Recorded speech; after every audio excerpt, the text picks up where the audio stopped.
we're going to go over to Cokethorpe and start at Cokethorpe. Yeah. It'll give us access to go over to Gill Mill. Yeah. We can walk across the fields onto the big river. Yeah. If there's nothing going on the back stream. Right, let's load up. Which stream are we going to start with? The back stream. Right, on the back stream, yeah.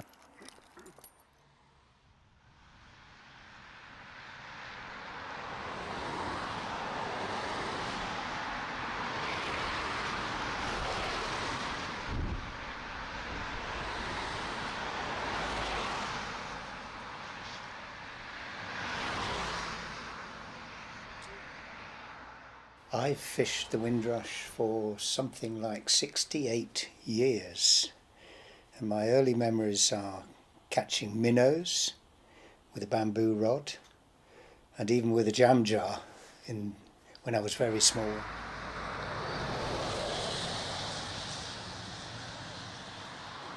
I used to bring my son down here and they'd walk all the way back up river to Ducklington. When I used to catch trout in the River Windrush, they're things of such extraordinary beauty. Before I returned them, I used to take a moment just to look at them in their beauty, in all their beauty. That for me was the essence of fishing, the essence of being there, to being in the water, being in a place of beauty, and being able to deceive a wild creature with a piece of feather and fur. That elated me. I used to feel jolly good about that.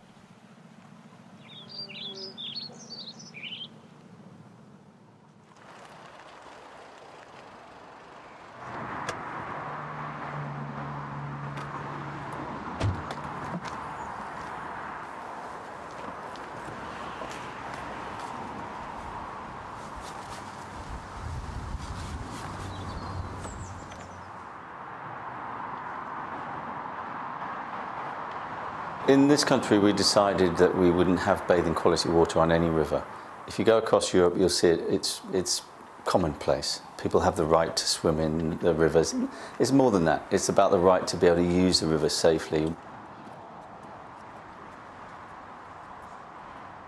That's not something that has been adopted in this country, and that has allowed the water industry to treat our rivers with much less respect.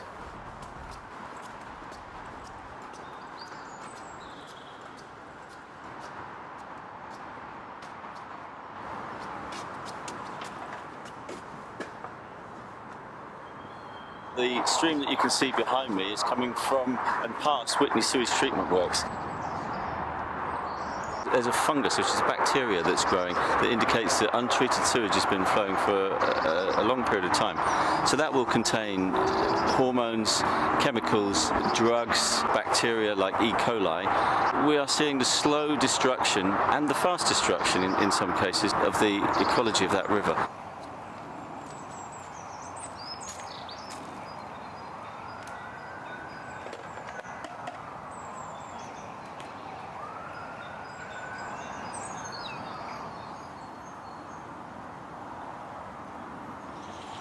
There were clouds of mayflies. They were so thick.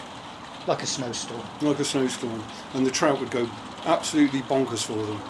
And you can imagine the scene, early May, the green of the trees, the lovely pristine green, the green of the ranunculus, and the clarity of the water. I mean, it was a wonderful place to be, to immerse yourself.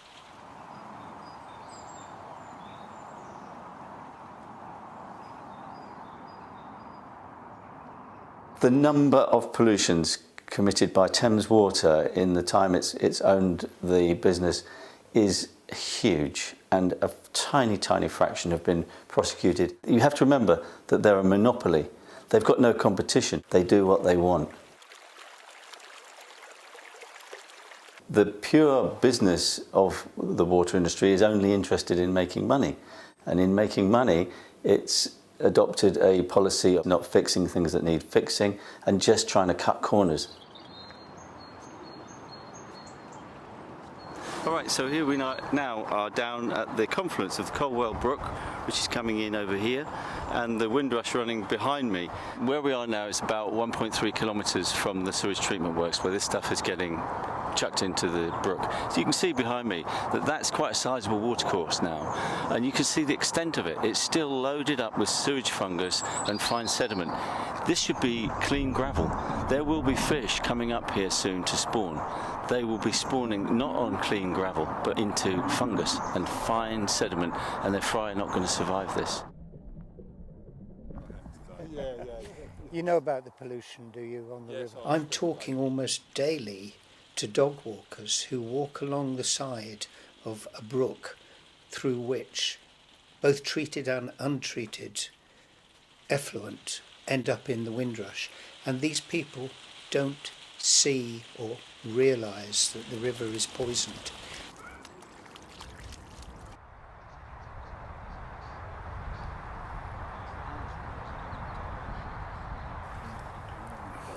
And we've got a lot of rubbish in it now, look. Yeah.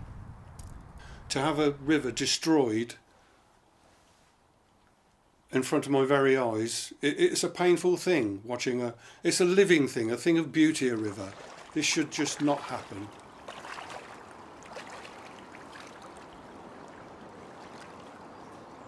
The Environment Agency's job was very much to regulate and to control the water industry, but about 10 years ago the industry was given operator self-monitoring status.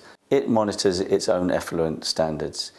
It reports itself if it commits a pollution incident. You can imagine how popular a member of staff would be for raising a pollution incident that would then attract the company a multi-million-pound fine. It's very rare. These things are normally discovered by the public. Pollution events are common and they're not reported. That's a simple message.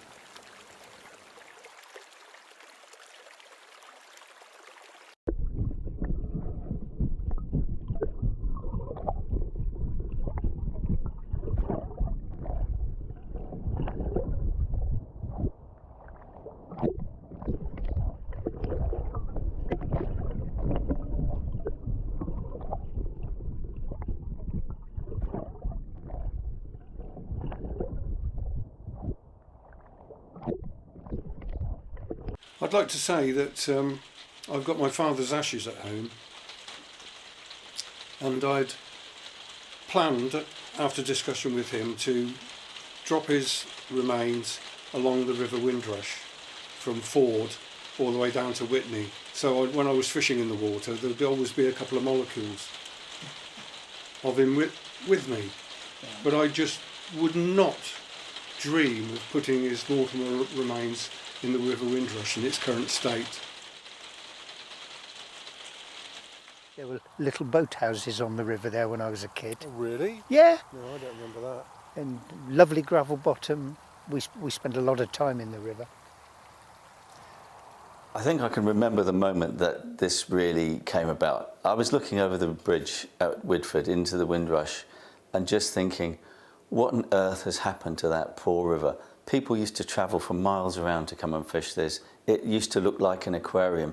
It's now grey and the weed is gone. And it became very, very clear that there was only one way forward here, and that was for us, for the community to form a group. And that's it, Windrush Against Sewage Pollution. And it is what it says on the tin. Everywhere you look, there are little groups popping up to fill the void that is left by the inability of the bodies that we thought were protecting us to protect us. It's everywhere.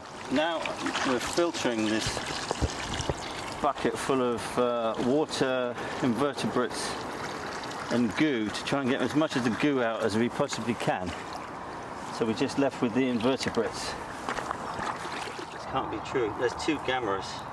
There should be hundreds of gammas, not 2. Wow, it's making the counting easy. I have high hopes for the work that WASP's doing, very high hopes, because we've got some very talented individuals on the case. So I sincerely hope that Thames Water stop lying and up their game.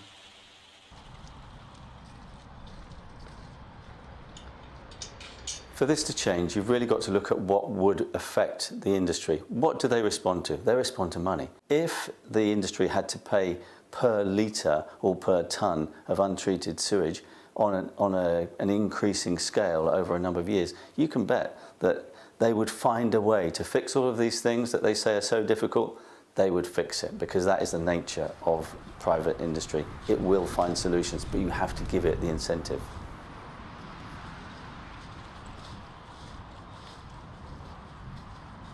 Everybody is in this together. We want a clean world, a safe world, a beautiful world, which we had, which we inherited, and in which my generation is very much in danger of handing over to the next generation as a complete and utter mess. We don't have to accept that.